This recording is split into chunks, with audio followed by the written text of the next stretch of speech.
What I enjoyed most about my first PLO, which was in a day centre for adults with learning disability, was getting the opportunity to really get to know the service users, which I don't think that you sometimes get whenever you're in the fieldwork setting. So it might be over an activity or during lunchtime or over break time. You get a lot of opportunity to sit down with service users and really get to know their likes and dislikes and get to know them well.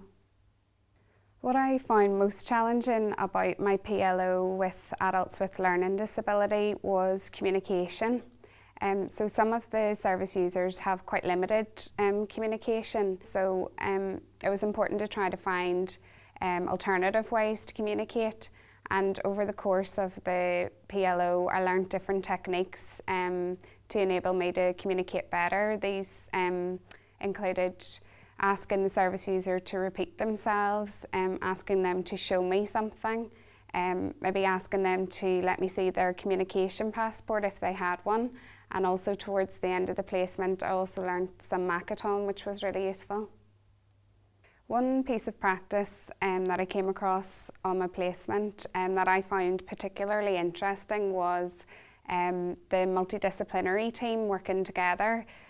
So in my group room, we had one service user who had very severe epilepsy, so she would have had numerous seizures throughout the day, and it was about the daycare staff really liaising closely with her nurse to work out strategies in terms of helping her recover from seizures and ways to deal with them, and this information then would have been given to anybody who was going to be working with this particular service user.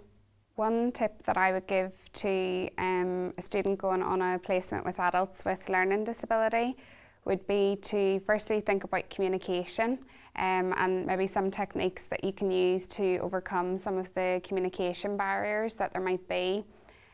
Also be prepared to do lots of jigsaws and also lots of other fun activities, and finally just enjoy it.